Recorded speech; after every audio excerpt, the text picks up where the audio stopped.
করার আগের থেকেই বন্দা আল্লাহর কাছে ঋণী। ইবাদত করার আগের থেকেই বন্দা আল্লাহর কাছে ঋণী। তোমার সারা জীবনের ইবাদতের দ্বারা বেহেশত পাইবার যোগ্য হইবা দূরের কথা, আল্লাহর ঋণ ওই পরিশোধ হইত না। তোমার সারা জীবনের ইবাদতের দ্বারা তুমি বেহেশতের দাবি করবে দূরের কথা, আল্লাহর বকেয়া ঋণ ওই পরিশোধ হইত না। এই কথাটা বোঝার জন্য একটা হাদিসের কথা বলি। ওই হাদিসটা বুঝলে এই কথাটা বুঝবেন যে আল্লাহ আমার কাছে যে আল্লাহর পাওনা ইবাদত, এটা আমি দিতে বাধ্য কেন, না দিলে আমার অপরাধ হবে কেন, শাস্তি হবে কেন? কারণ আমি ইবাদত করার আগের থেকেই আল্লাহর কাছে এত বড় ঋণের ঋণী আছি, যেই ঋণ আমি সারা জীবনের ইবাদত করিয়া ইবাদতের দ্বারাও আমার অতীত জীবনের ঋণই পরিশোধ করতে পারবো না, তাহলে জান্নাতের দাবি করব কোন মুখে? এই ঋণটা কি, এটা বুঝার জন্য আল্লাহ রাসূল হাদিস শরীফে চমৎকার একটা ঘটনা বলেছেন। খুব মনোযোগ দিয়া, গভীর মনোযোগ দিয়া ঘটনাটা বুঝতে হবে যে আমি ইবাদত করার আগের থেকে আল্লাহর কাছে কত বড় ঋণের ঋণী, যেই ঋণ আমি সারা জীবনের ইবাদতের দ্বারাও পরিশোধ করতে পারবো না। সেই ঘটনা বর্ণনা করে হাদিস শরীফে রাসূল করিম সাল্লাল্লাহু আলাইহি ওয়াসাল্লাম বলেন, বনি ইসরাইলের বংশের মধ্যে একটা লোক আছিল, 500 বছর পর্যন্ত আল্লাহর নির্ভেজাল ইবাদত করেছিল। কোন বংশে? বনি ইসরাইল বংশে। কতদিন ইবাদত করছিল? কেমন ইবাদত? নির্ভেজাল, একেবারে নির্ভেজাল। মানুষের সমাজে থেকে আল্লাহর ইবাদত করতে গেলে অনেক সময় সামাজিক বিভিন্ন কর্মকাণ্ডের দ্বারা ইবাদতে ব্যাঘাত হয়, ডিস্টার্ব হয়। এই কারণে লোকটা মানুষের সমাজ ছাইরা দিয়া সাগরের মধ্যখানে একটা দ্বীপে গিয়া ইবাদত করা শুরু করছে, যেন সমাজের কোনো মানুষ তার ইবাদতে ব্যাঘাত সৃষ্টি করতে না পারে। কিন্তু সাগরের মধ্যখানে দ্বীপের মধ্যে তো খানাও পাওয়া যায় না, পানিও পাওয়া যায় না। এখন খাইবে কি? আল্লাহর রসুল বলেন, ওই লোকটার জন্য আল্লাহ দ্বীপের মধ্যে আল্লাহর কুদরতি ব্যবস্থায় একটা ডালিম গাছ সৃষ্টি করে দিলেন। যখন পেটে খিদা লাগে একটা ডালিম পেড়ে খায়, পেটের খিদা নিবারণ হয়ে যায়। যখন পানির পিপাসা লাগলো, সাগরের পানি আপনাদের টিউবওয়েলের পানির মতো না, লুনা পানি খাওয়া যায় না। এখন পানির পিপাসা নিবারণ করবে কিভাবে? রাসূল বলেন, ওই লোকটার পানির পিপাসা নিবারণের জন্য আল্লাহ ওই দ্বীপের মধ্যে আঙ্গুলের মতো একটা ছিদ্র করিয়া আল্লাহর কুদরতি ব্যবস্থায় মিঠা পানির ঝরনা সৃষ্টি করে দিলেন। খিদা লাগলে ডালিম গাছ থেকে একটা ডালিম পেড়ে খায়, পিপাসা লাগলে ঝরনার এক গ্লাস পানি পান করে, তার খিদা পিপাসা দূর হইয়া যায়, আর বাকি সময় সে আল্লাহর ইবাদত বন্দেগীতে কাটায়। এই অবস্থায় সে আল্লাহর ইবাদত বন্দেগী করলো 500 বছর। কতদিন? জীবনের শেষে সে আল্লাহর কাছে দোয়া করলো, আল্লাহ আমার জীবনের শেষ সেজদার মধ্যে যেন আমার মরণ হয়, আর মরণের পরেও আমার লাশটা যেন মাটি খাইতে না পারে, কিয়ামত পর্যন্ত আমার লাশটা যেন সেজদার মধ্যেই ফিরে থাকে। আল্লাহ তার দোয়া কবুল করলেন। তার জীবনের শেষ সেজদার মধ্যে তার মরণ হইল। লাশটা রসুল বলেন সেজদার মধ্যেই আছে মাটির তলে, কিয়ামতের দিন সেজদার থেকে জীবিত হইয়া হাসরের মাঠে দাঁড়াবে। এই অবস্থায় হাসরের মাঠে দাঁড়াবে যে তার আমল নামার মধ্যে 500 বছরের ইবাদতের সওয়াব ছাড়া একটা গুনাহও নাই। কি অবস্থায় দাঁড়াইব?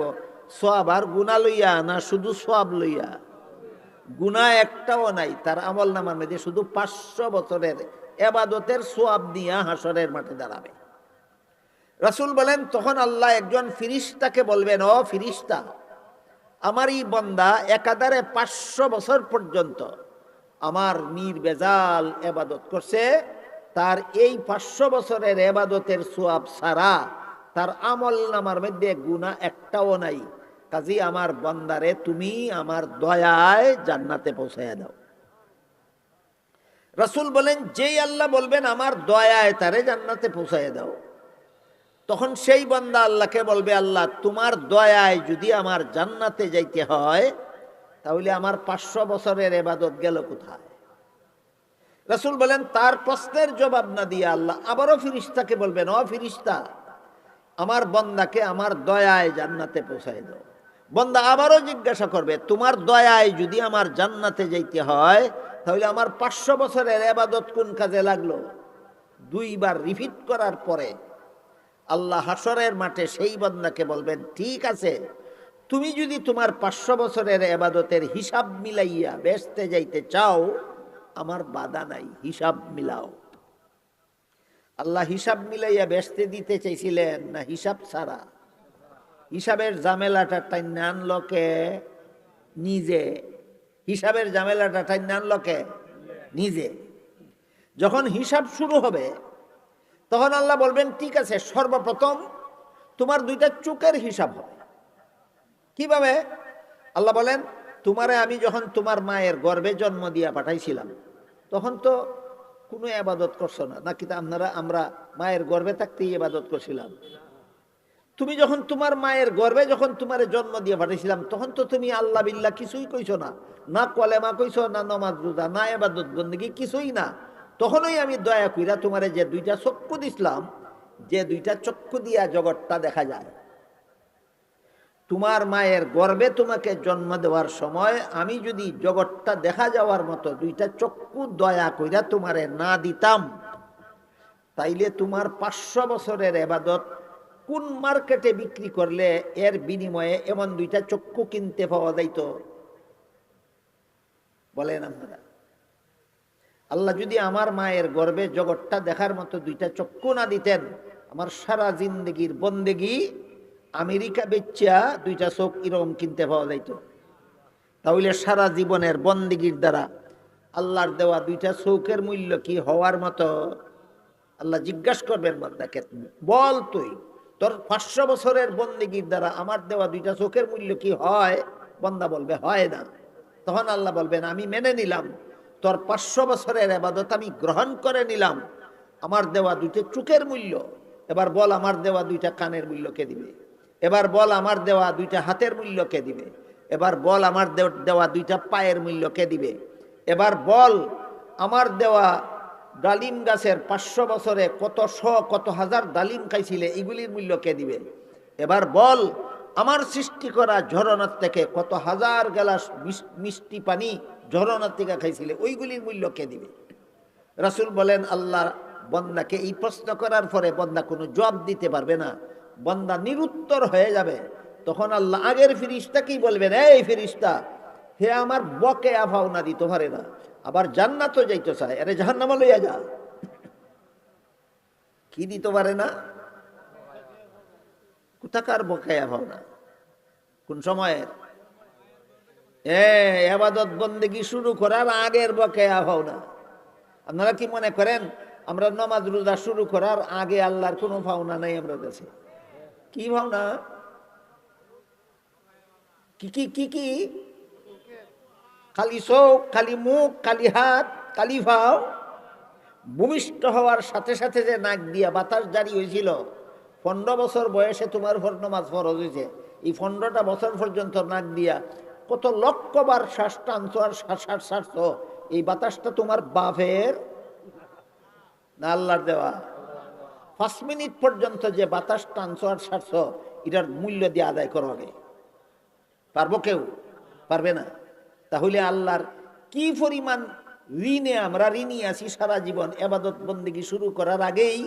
এই কারণে যেহেতু বান্দা ইবাদত বন্দেগী শুরু করার আগেই আল্লাহর কাছে এত বড় বিশাল ঋণে ঋণী আছে, যেই ঋণ সারা জীবনের ইবাদতের দ্বারা পরিশোধ হওয়ার মতো নয়, তাই বান্দা ইবাদত করলেও যেহেতু এর দ্বারা আল্লাহর দেওয়া চোখের মূল্যই হয় না, আল্লাহ দয়া কইরা বেহেশতে না দিলে তুমি দাবি কইরা বেহেশতে যাইতে পারবে না। এই কথা জানতে হবে, মানতে হবে, তা নাইলে আহলে সুন্নাত ওয়াল জামাত হওয়া যাবে না।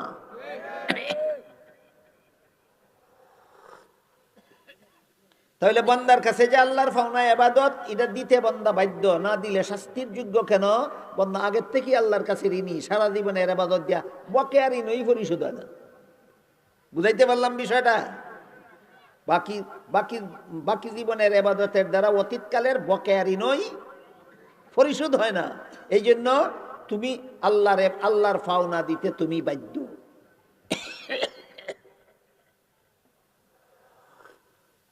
এখানে এসে কিছু বন্ড পীরেরা কয় এই কারণেই আমরা নামাজ রোজা করি না। নামাজ রোজা কইরা বেহেশতে যাওয়া যাবে না, বেহেশতে যাইতে হবে আল্লাহর দয়ায়। এটা কয় কথা সত্য মতলব খারাপ, কথা সত্য মতলব খারাপ। নামাজ রোজার দ্বারা বেহেশতে যাওয়া যাবে না, বেহেশতে যেতে হবে আল্লাহর দয়ায়, কথাটা সত্য, কিন্তু বন্ড ফিরদের মতলব খারাপ।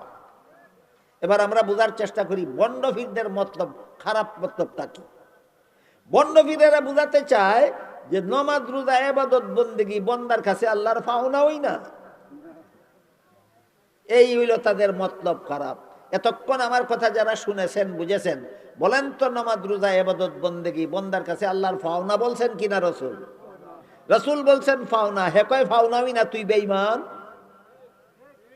রসুলের বিরুদ্ধে যারা কথা বলে এরা বেঈমান, আল্লাহর কোরআনের বিরুদ্ধে যারা কথা বলে তারা বেঈমান। এই জন্য বন্ড ফিরেরা যে বেঈমান এতে কোনো সন্দেহ নাই।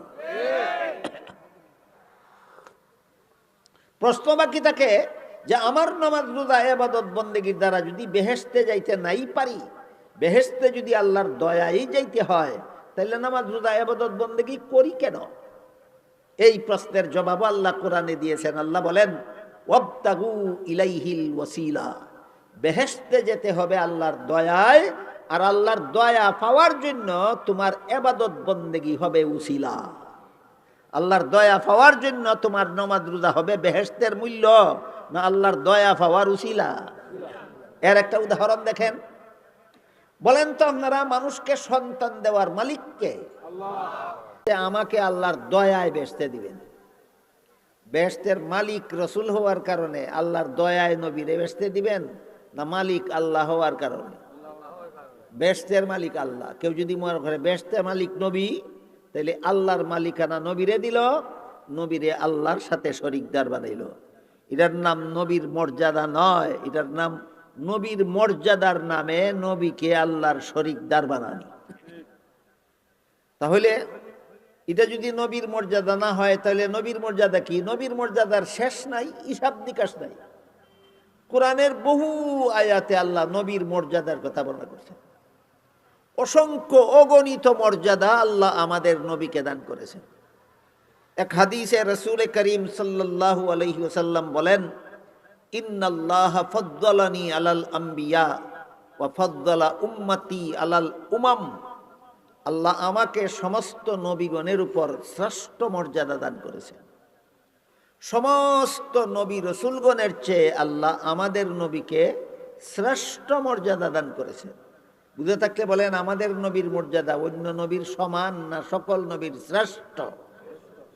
তাই বলে আল্লাহর সমান না আল্লাহর সাথে বেশ কম আছে? আল্লাহর সাথে বেশ কম আছে। আমাদের নবীর মর্যাদা আল্লাহর সমান বানাইলে আল্লাহর সাথে শরিকদার সাব্যস্ত হয়, অন্য নবীর সমান বানাইলে নবীর সাথে বেয়াদবি হয়। এই কারণে শানে রসুল বলা যেমন তেমন কাজ না, অত্যন্ত সতর্কতার সাথে বলতে হবে। একদিকে আল্লাহর সাথে যেন শরিক না হয়, অপরদিকে অন্য নবীর সমান বানাইয়া আমাদের নবীর সাথে যেন অপমানজনক আচরণ না হয়।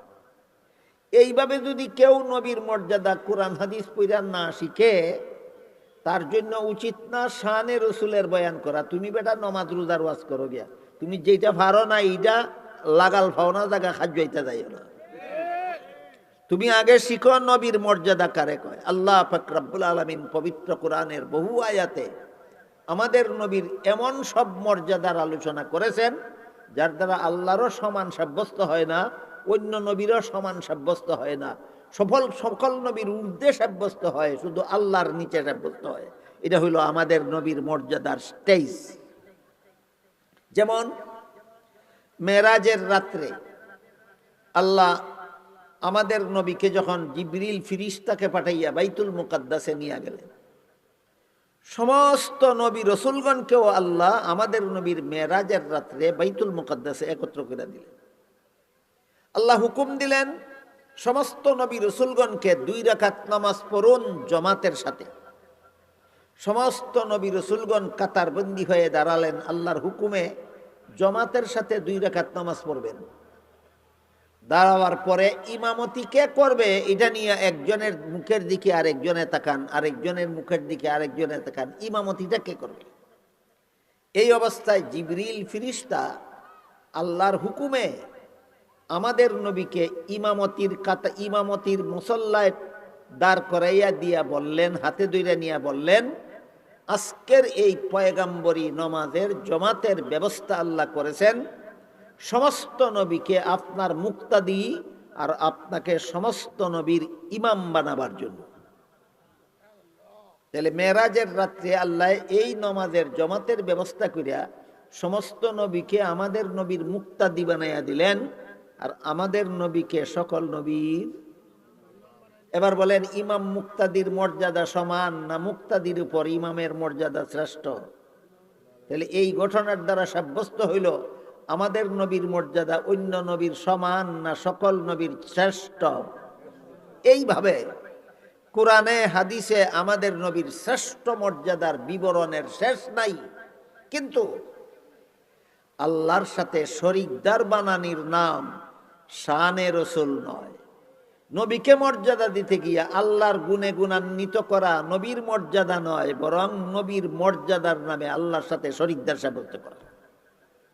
এ মর্মে হাদিস শরীফে রাসূল করিম সাল্লাল্লাহু আলাইহি ওয়াসাল্লাম বলেন, লা তুত্রুনি কামা আত্রাতিন নাসারা ঈসা ইবনে মারইয়াম ফাইন্নী আব্দুল্লাহি ওয়া রাসূলুহু ওয়ালাকিন কুলু আব্দুল্লাহি ওয়া রাসূলুহু। এর অর্থ হলো, হে আমার উম্মত মুসলমানেরা, খ্রিস্টানেরা যেমন ভাবে তাদের নবীকে মর্যাদা দেওয়ার নামে আল্লাহর শরীকদার বানাইছিল, এই অপকর্মটা তোমরা করো না। আমারে মর্যাদা দেওয়ার নামে আল্লাহর শরীকদার বানাইও না। আল্লাহর মর্যাদা সর্বোচ্চ, আমার মর্যাদা আল্লাহর মর্যাদা সমান নয়। এবার বলেন তো, নবীকে আল্লাহর সমান মর্যাদা দিলে সত্যই শানে রসুল হয় না আল্লাহর সাথে শরীকদার সাব্যস্ত হয়? রাসূল বলেন, বন্দার কাছে আল্লাহর পাওনা হইল আল্লাহকে লা শরীক রাখো, শরীকদার বানাইও না আল্লাহর সাথে। এরপরে তুমি আল্লাহর ইবাদত করো। এই ইবাদতটা হইল বন্দার কাছে আল্লাহর পাওনা। বন্দার কাছে আল্লাহর পাওনা ইবাদত আল্লাহর সাথে শরীকদার বানাইয়া না আল্লাহ শরীক জানিয়া। এই কথাটা আমাদের জীবন ভর মনে রাখতে হবে। বন্দার কাছে আল্লাহ রসুল বলেছেন, বন্দার কাছে আল্লাহর পাওনা হইল ইবাদত, আল্লাহর সাথে কেউরে শরীকদার বানাইয়া নয়, আল্লাহকে লা শরীক জানিয়া আল্লাহর ইবাদত করা হইল বন্দার কাছে আল্লাহর পাওনা। গেল বন্দার কাছে আল্লাহর পাওনা কি, এই প্রশ্নের জবাব।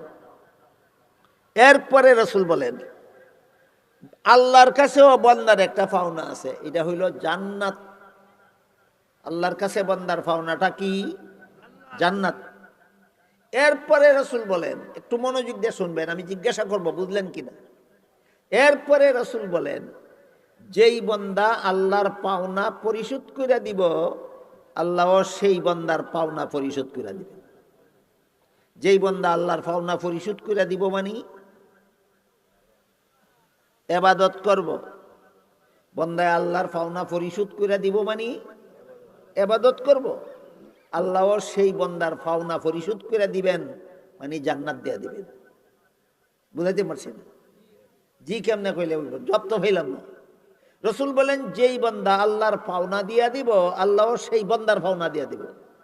বন্দায় আল্লাহর পাওনা দিব কেমনে? ইবাদত করিয়া। আর আল্লাহ বন্দার পাওনা দিব কেমনে? জান্নাত দিয়া। এখন পরিষ্কার হইছে নি?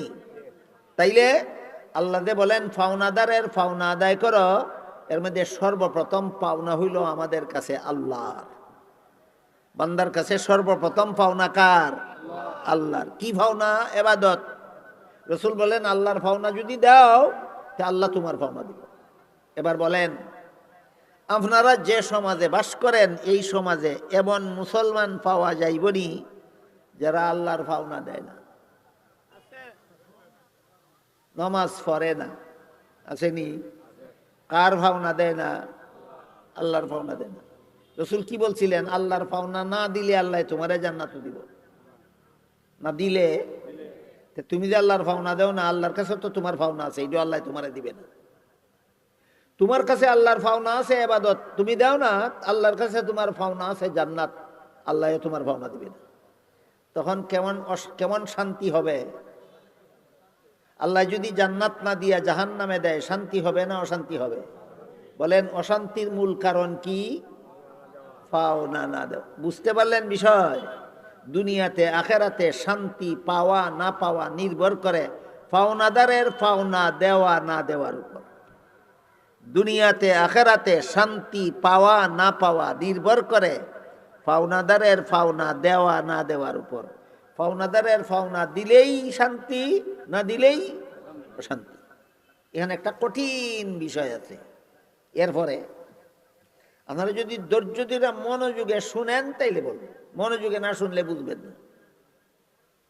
কঠিন আলোচনা আছে, এটা যারা বুঝে না এরারে চিনাও যাবে না আহলে সুন্নাত ওয়াল জামাত কারে কয়, জীবনও চিন্ত না। এই কঠিন বিষয় বুঝলে পরে, জানলে পরে, মানলে পরে সাব্যস্ত হবে তুমি আহলে সুন্নাত ওয়াল জামাত। না বুঝলে, না জানলে যতই তোমার নিজেরে তুমি আহলে সুন্নাত ওয়াল জামাত দাবি করো, যে আতর চিনে ওই না হে যদি কয় আমি আতরওয়ালা, সে যেমন দুঃখাবাজ। যে আহলে সুন্নাত ওয়াল জামাত চিনেই না সে যদি কয় আমি আহলে সুন্নাত ওয়াল জামাত, হেও দুঃখাবাজ। আপনারা কি আহলে সুন্নাত ওয়াল জামাত নামের দুঃখাবাজ হবেন, না সত্যিকারের আহলে সুন্নাত হবেন? তাইলে না চিন্না না জান্না, না চিন্না জান্না, তাহলে এবার চিনতে হবে আহলে সুন্নাত ওয়াল জামাত। হাদিসে রাসূল বলছেন, বন্দার কাছে আল্লাহর পাওনা ইবাদত, আর আল্লাহর কাছে বন্দার পাওনা জান্নাত।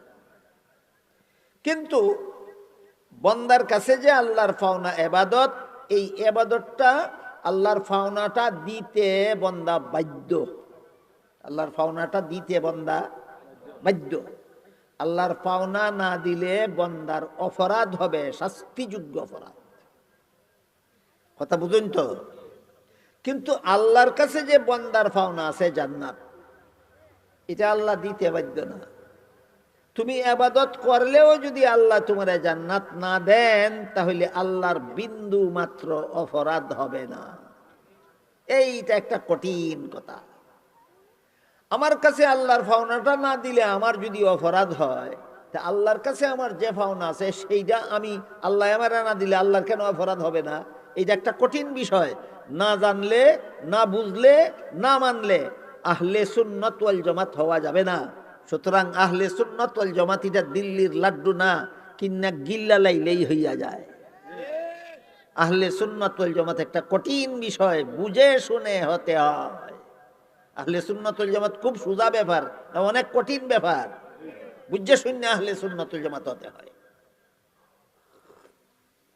তাই আমরা বোঝার চেষ্টা করব, আল্লাহর পাওনা ইবাদত আমি না দিলে আমার অপরাধ হবে কেন, আমার শাস্তি হবে কেন? আর আমার পাওনাও আছে আল্লাহর কাছে জান্নাত, ওইটা আল্লাহ না দিলে আল্লাহর কোনো অপরাধ হবে না কেন? পার্থক্যটা কোন জায়গায়? বন্দার পাওনায় আর আল্লাহর পাওনায় পার্থক্যটা কোন জায়গায়? এই পার্থক্য বুঝা না বুঝার উপর নির্ভর করে আপনি আহলে সুন্নাত ওয়াল জামাত হওয়া না হওয়া। পার্থক্য বুঝা মানলে আপনি আহলে সুন্নাত ওয়াল জামাত হইতে পারবেন। পার্থক্য না বুঝলে, না মানলে আপনি আহলে সুন্নাত ওয়াল জামাত হতে পারবেন না। এবার বুঝার চেষ্টা করি। আমার কাছে বন্দার কাছে আল্লাহর যে পাওনা আছে ইবাদত, এটা বন্দা পরিশোধ করতে বাধ্য কেন? তার কারণ হইল ইবাদত